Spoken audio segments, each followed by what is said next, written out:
Log on, tune in, find out. Another good idea from Cambridge.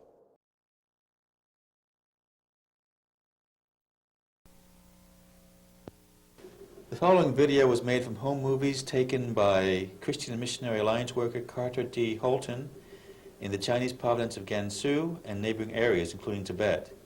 The film was recorded in the 1940s. This soundtrack was recorded by Robert Carlson with some assistance from Robert Schuster on August 21st, 1995 at the Billy Graham Center Archives in Wheaton, Illinois. Mr. Carlson as a boy knew Mr. Holton and grew up in the area shown in the film. Right now we see several people pulling two-wheeled vehicles down a dirt road. This is in one of the cities in the area. Holton spent most of his time in the city of Hezhou, which is today called Linxia. So I think that many of these would have been taken in the vicinity of that city. We've now switched to color. This is a Huagan. The passenger is Laura Holton, Mrs. Holton. The terraced fields are typical of that area of Gansu. The soil is called loess or something like that by the geologist. It's a very, very deep, very, very fine soil. Loading luggage onto a pony. Onto a horse for travel. Is that a typical type of container? Yes. This thing is a shanzi. It's made of a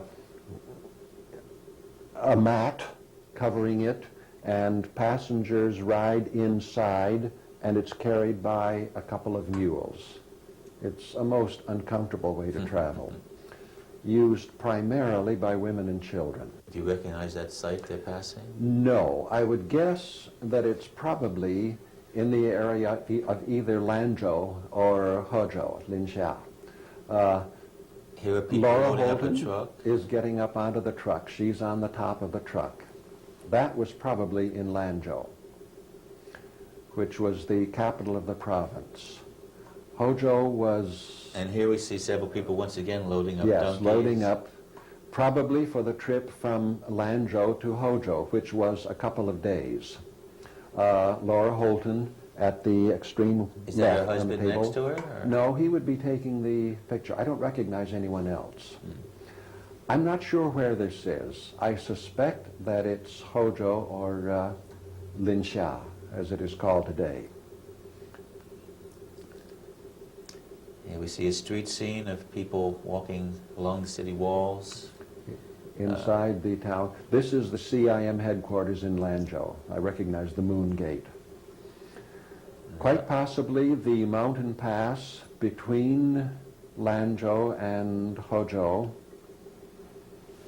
I imagine that this is Holton's returning from furlough with all of their equipment and stuff. I noticed on one of those suitcases the initials CDH. Yes, this one, Carter D. Holton. This was the normal means of travel in that area. By horse By and mule. horse and mule.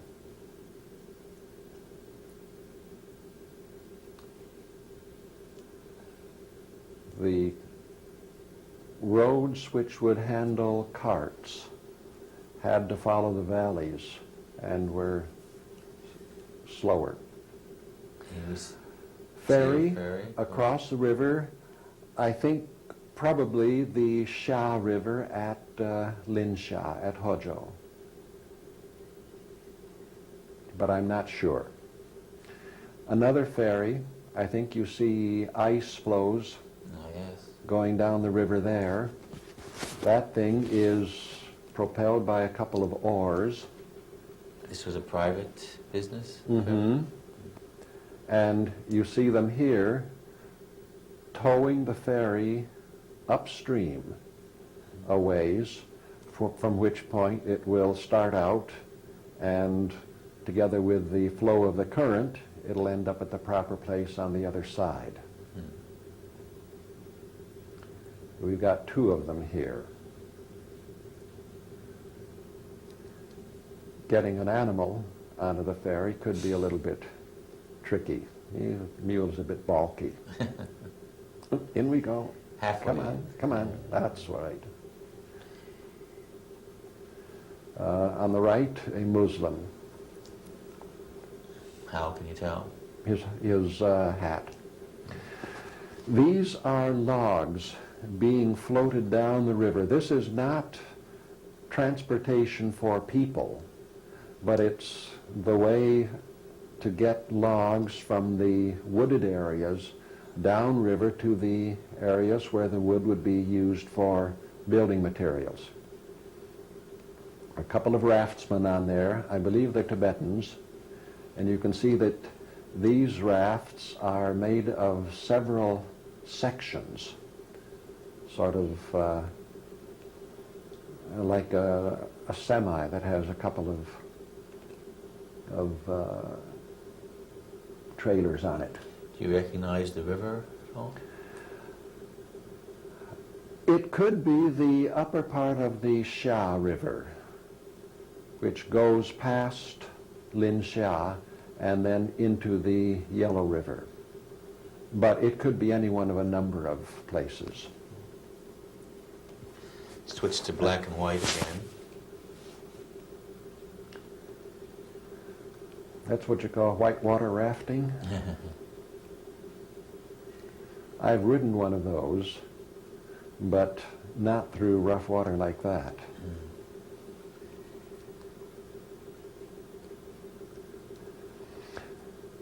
These are mills for grinding grain. The boat is tied so that it doesn't float downstream. The wheels on the outside are connected to two millstones inside. One of them is fixed and one of them turns. The grain is poured through a hole in the top. This fellow is cutting a millstone, and you see the grooves that he is making in there. And they're used for? They're used for grinding flour. But I mean the grooves are? The grooves carry the flour out from the center hole where it's poured in, out to the side, and it just flows out into the ground. And these large wheels? These large wheels carry water from the level of the river up to the level of the adjacent fields. They're powered by the flow of the river, and the water, as it reaches the top, the bucket which holds the water tilts and falls into the trough which carries it up to the field. These fellows, I believe, are panning for gold. I don't know what river it is. It may be the Yellow River up above Lanzhou someplace. Judging by the size, that's quite possible. There are some areas up there where they do find gold, and I think that that's what these men are doing. Part of the same process here. Certainly. Panning it, then eventually you'll see him with a bowl. Here he is. Fording a river. I believe it's Laura Holton at the left. Couple of dogs. I don't know whether these are Holton's pet dogs or someone else's. Street scene. Is this a market? Yes. Barbershop. Yes. This guy is selling bread. Mother and a couple of children, Chinese. Laura Holton again. Breakfast stop somewhere. Spinning wheel.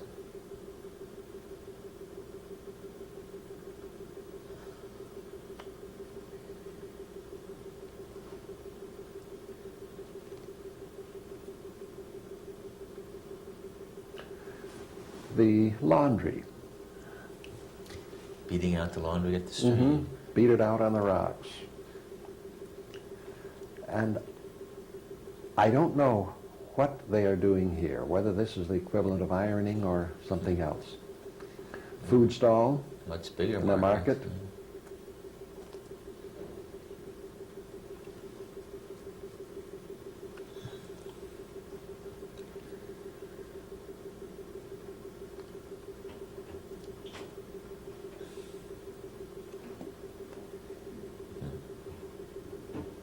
Man with 2 children with him on his horse.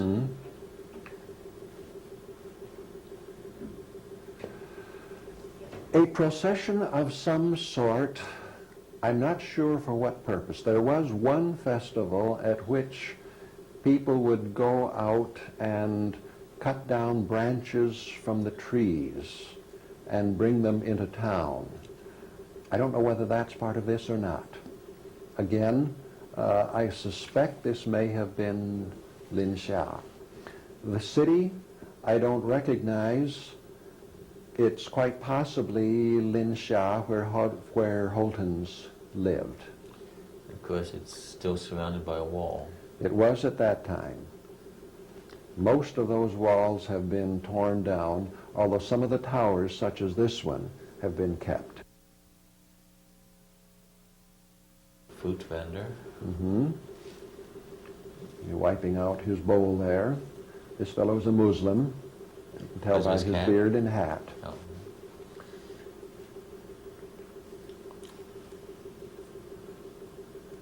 Is the red flag of any particular significance? These, I believe, are Taoist priests, judging by the headgear. The fellow in the middle who is doing the dance may be in some sort of a trance. I've not seen this sort of a festival myself. Bunch of people Here walking they along are the out. ridge. I think you'll see those same priests in here again. Some sort of rite out in the fields. A lot of children. A lot of children, some old men, some of them very well dressed. Is that flag with the sun on it and a Kuomintang? Yeah. I don't think there's any political significance to those flags.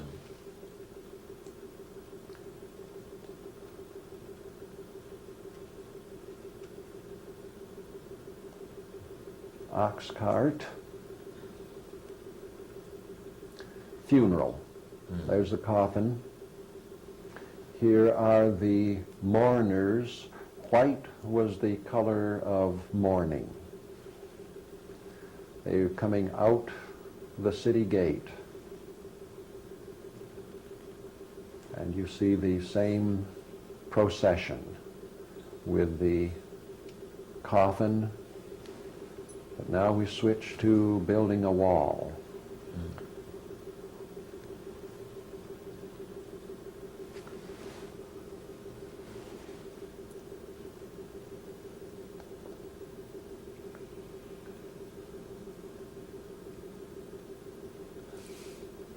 Continuing the construction process. Bricks were either sun-dried or baked. Those looked as if they were baked. Here, I believe they are laying the tiles for a roof. Building a wall with just pounded earth, such as the one in the background of this picture, where we've got a couple of carpenters working on something. And what are they? I'm not sure what they're making with that slight curve. Oh, this looks military. Looks military. The woman in the middle would be Muslim, I believe. As you saw the bound feet on her. She is a medical practitioner. I think she is doing moxibustion, where you put a little bit of an herb on a sore spot, wet it with alcohol, and set fire to it. Bound feet. An eclipse, August 21st, 1941. It was in Gansu. It was total in the area where Holton was. A girls' school doing their gymnastics. Would that have been a school run by the CMA, or? No, that would have been a government school. Boys' school, or possibly a military unit, but I think more likely a school. Basketball game. Oh.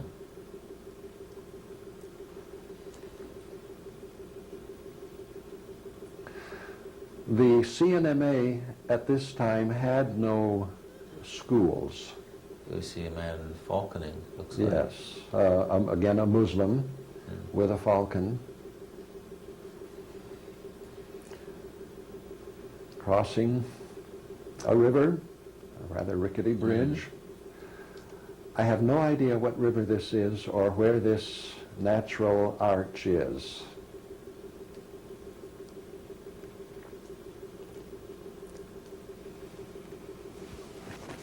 Crossing another bridge.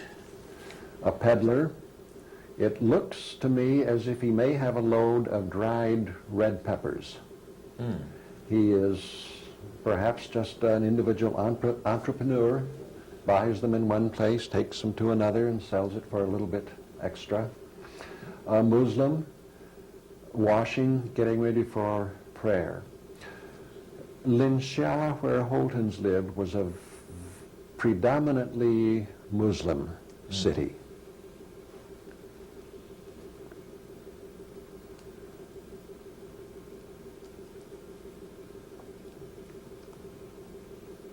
And there's a man praying.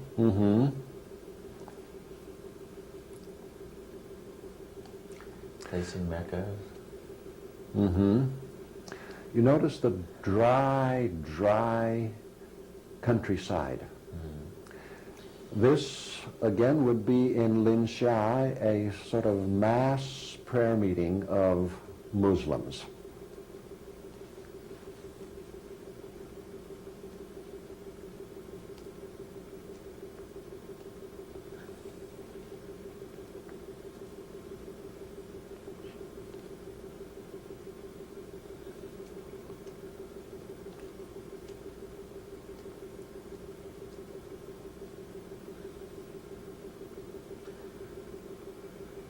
And the mass prayer meeting by the river. Someone Now plowing. we have plowing. Notice the mountains in the background where still had snow. There are some in that area that go up to about 16,000 feet. Now, why do you have three teams plowing right after each other? The guy there is sowing. You see, you have one team plowing, immediately behind comes a guy sowing. I imagine they're going parallel to each other. Oh, not the same row. Not the same row.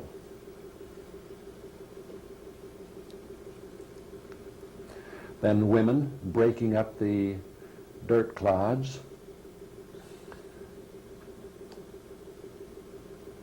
Why would they do that after the seed is sown?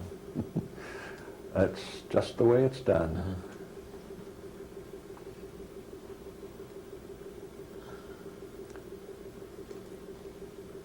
So you have a mule and a oxen. Yes, sometimes you see together. them mixed. Yes, here you've got a donkey and an ox together. Soon in here you'll see a fellow riding a wickerware, what should we call it, flat basket, which levels the earth after the seed has been sown. Plow, throw the seed, break up the clods. Here he is. Oh, yes. Now he's leveling the furrows by riding that thing. Now we've moved further up the valley and higher in altitude. This is a Tibetan doing his plowing with And either the animals are... yak or a yak-cow hybrid. Why are they harnessed at the nose? Probably to keep them together. Yaks are rather independent-minded. creatures.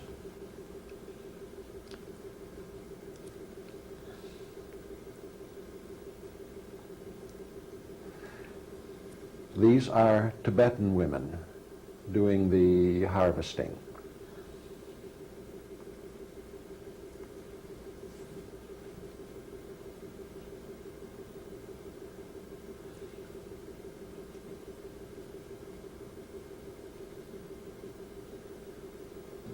That would be wheat? Barley. Barley.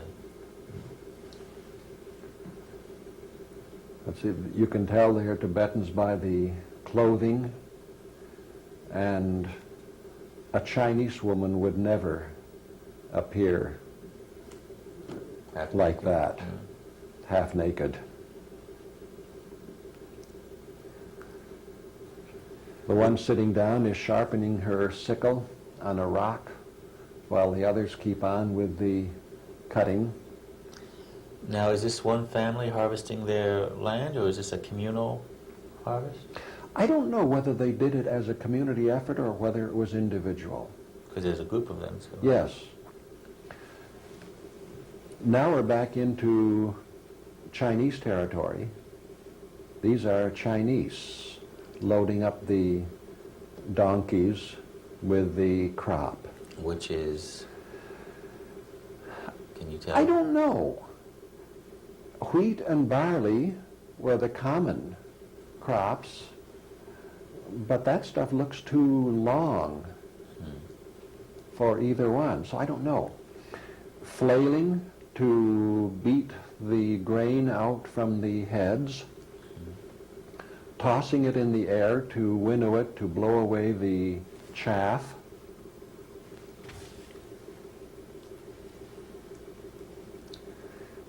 In the background, again, you see them flailing the grain.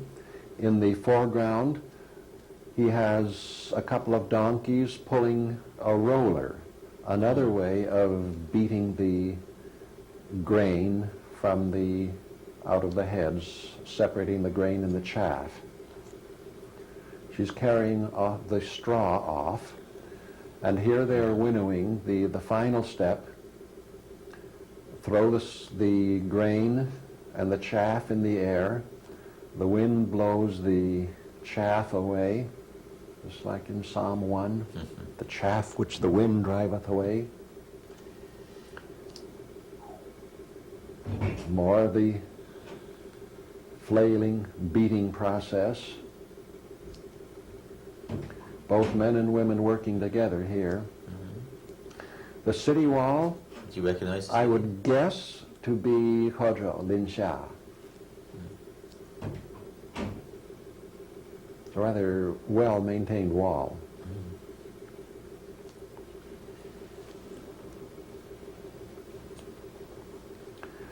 Again, Another way of winnowing, see, she's pouring from a basket and letting the wind blow the chaff away. The process has been finished. They've separated enough chaff, and you see in the background there's a sack which they are filling with the final product. Loaded on a donkey to take it off. Just like Joseph's brothers carrying off their sacks of grain. Right. Working by a river here. Yes.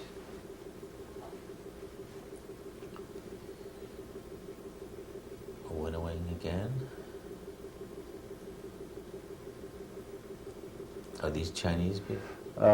Yes.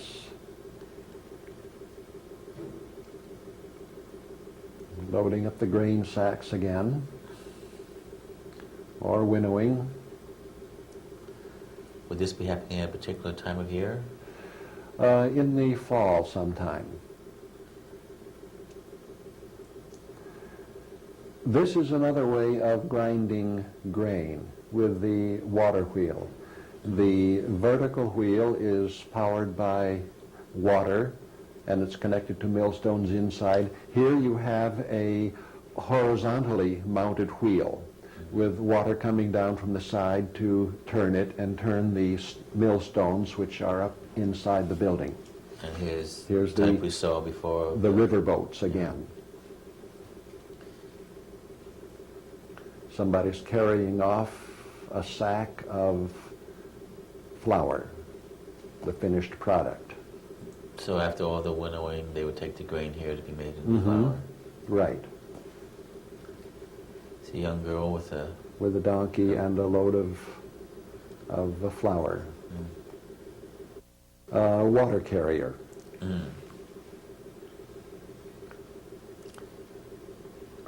Another one of these big water wheels. See, an awful lot of the water gets wasted, but there's more where that came from. These are a couple of Tibetans. These, again, are Tibetans. This is possibly in Labrang, which was the largest lamasery in that area. Further north was Kumbum, which was somewhat larger. Is that a temple or a shrine? That's a chorten, which is an object of worship. It supposedly has a relic of a lama. These flags are not for decoration, but they have the prayer Om Mani Padme Hum written on them. Women prostrating their way around the lamasery. These fellows are turning prayer wheels, which have the prayer Om Mani Padme Hum written inside them, and as you turn them, it accrues to your credit. A guy playing a fiddle. Labrang had hundreds of these prayer wheels. She's prostrating in front of a shrine in the lamasery. Oops, I guess that guy didn't like his photograph being taken. Is this the lamasery? I'm pretty sure this is the lamasery of Labrang. Okay, now we moved somewhere else. Tibetans stop by the side of the road for tea, breakfast or lunch break. Big dog. The dogs were fierce. And every tent had its own dogs. Every house had its own dogs. And they have been known to kill people.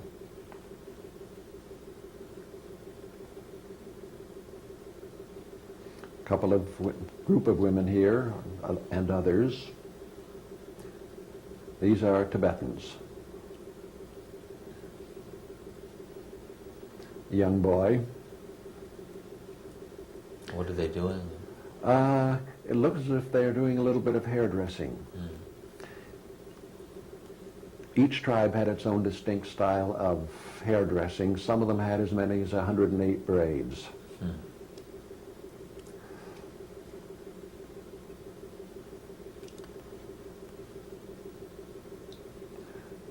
This is in a lamasery. I don't know where this is. It could be any of a number of places. Fording a river.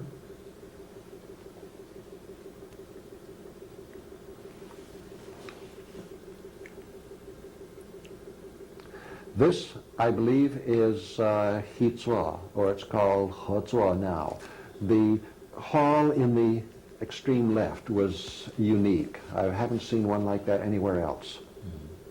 About 9 stories tall. Market day. Each guy offering something for sale. The fancy headdresses would indicate that this was taken at a festival time.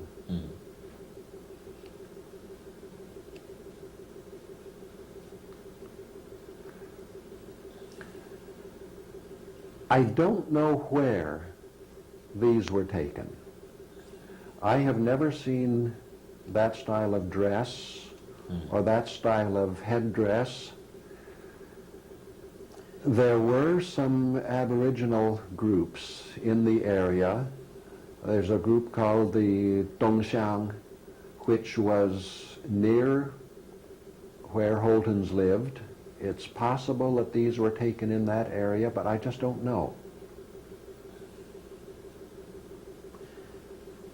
Man, is that a baker? It looks like it, yes. The multiple skirts are unique. The style of hair is very, very different from normal Chinese style.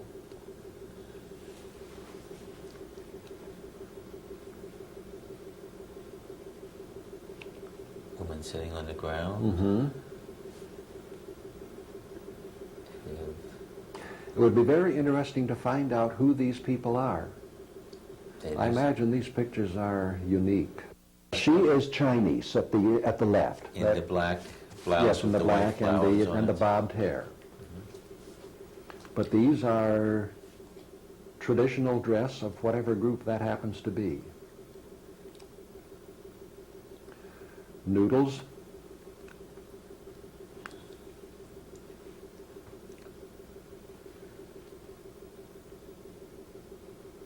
Very large earrings in there. Yes, huge earrings. Combing the hair. Here's a guy at the roadside stand having lunch.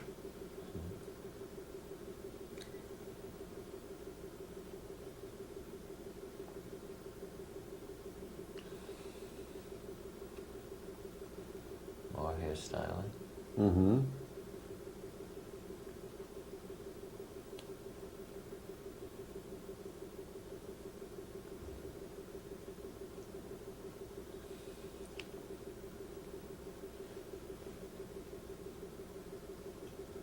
Outside the city gate. Tibetan monks there in that photo.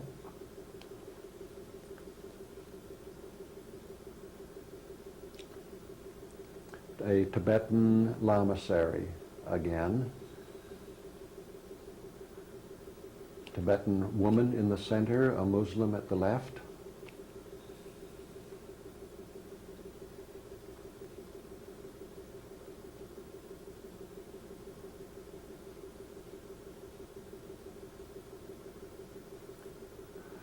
The cloth robes, the red color, those are monks.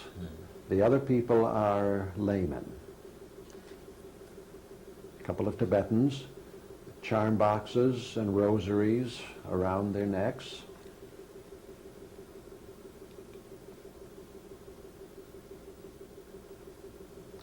Another water wheel. These are water wheels, but they are prayer wheels. Oh.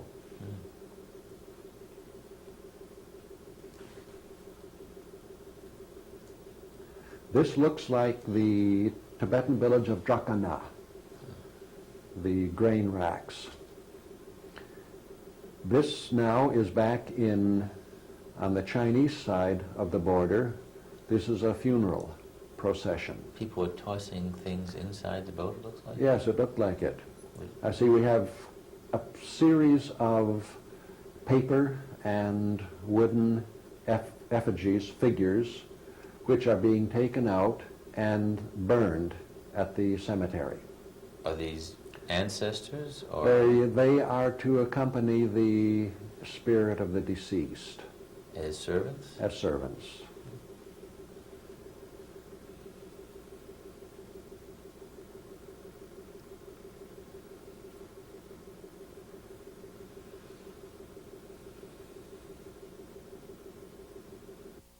Back to Tibetan lamasery. These are wind-powered wheels. This, I think, is in Lebrang. They had one very, very large, I think 8 feet tall prayer wheel. Tibetan women carrying water up from the river in those tubs on their backs. New Year's time, horse racing was a big thing among the Tibetans. How would you know it's New Year's? Is that? That was when this was done. Oh. New Year's was a time of festivity for a couple of weeks. And the women are all dressed up in festival finery.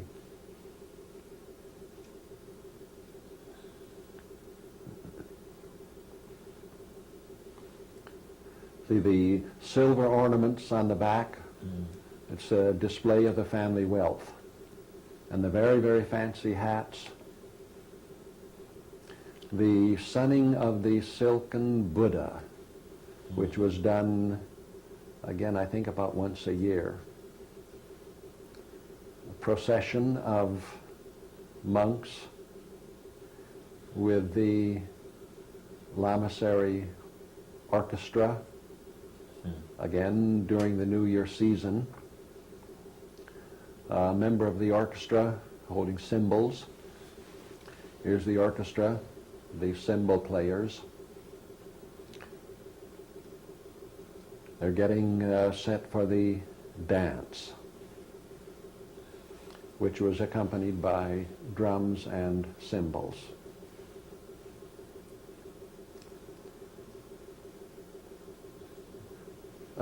The lamasery policemen, they get the biggest guys they can find, and they keep order.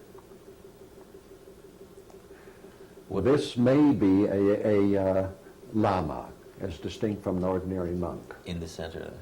Yeah. Guy twirling a prayer wheel. We've got a couple of men in there twirling the wheels. A woman with her finery, silver, coral, amber, fox fur, otter fur. She's obviously from a very wealthy family. The long, long horns.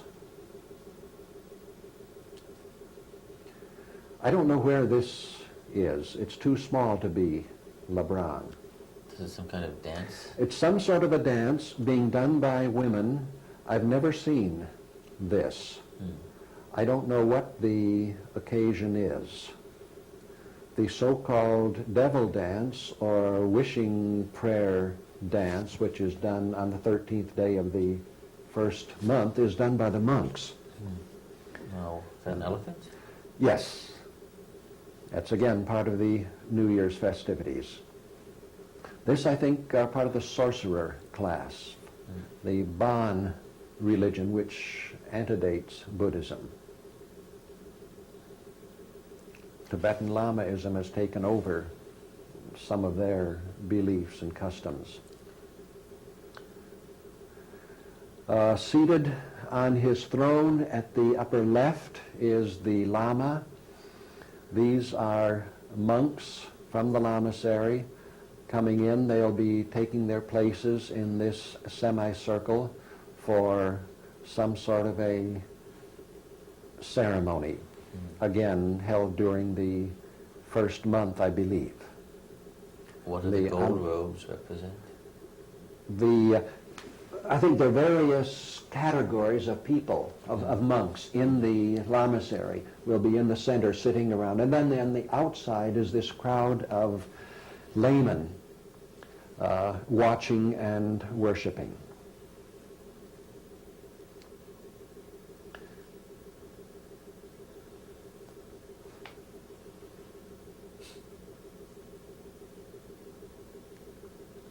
This is not everyday wear.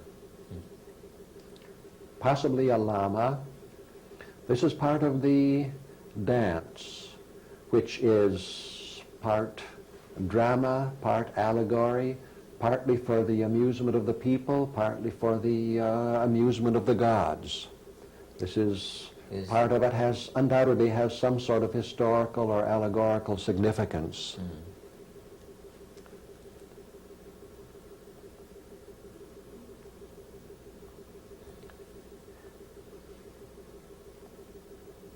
And these four actors, part of the crowd watching it,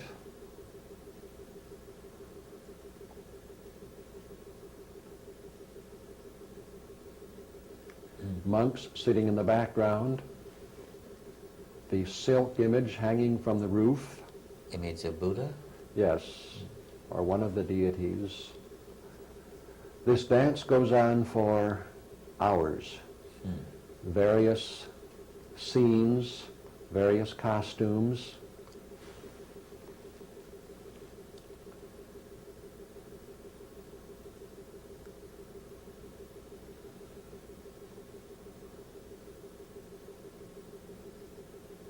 Are they leaving now? Is the ceremony over? Or? I'm not sure. Possibly coming down into the courtyard where they'll join the dance. There are a number of changes of character, the different costumes. What would these represent, do you know? I don't know.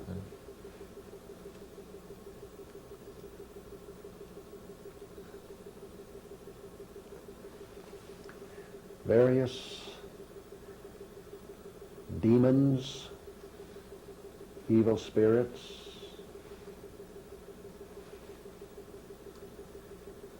This is often referred to as the devil dance. Here, I think we have skeletons. Oh yes, they have a death head mask. Tibetan woman.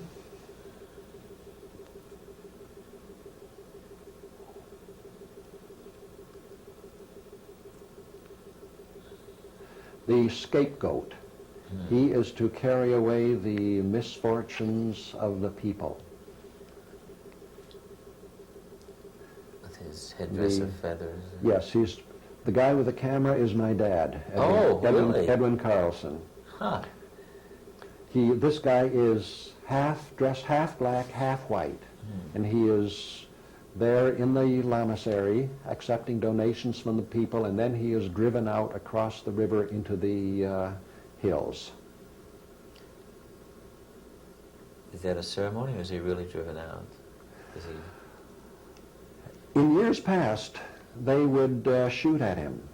Now this is a road through the... This is a road through the fields with some sort of procession coming along. The scapegoat was supposed to stay out in the field, in the hills for a year, but he would come back after a few days and lie low for a while and then go through it again. Procession, primarily Tibetans, probably a lama or two in there. There's a sedan chair carrying someone like that. This is perhaps after the New Year's dance or part of the New Year's festival. It's over the black and white, it looks like, again, or no, it's color. In the back, see, you've got a chorten.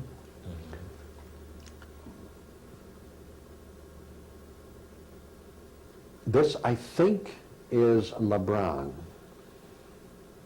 Now we've moved, Yak caravan. Oh, Lebrang again, I believe.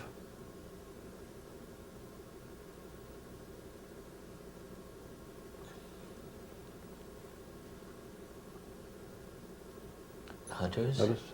Not necessarily hunters, just travelers. It was the custom to travel with arms. These are images made of butter. They're displayed on the 15th of the first month for one evening. They are on a wooden framework, displayed for one evening, broken up before the following dawn. And it's a time of rather bacchanalian festivities. These are made by the monks? These are made by the monks.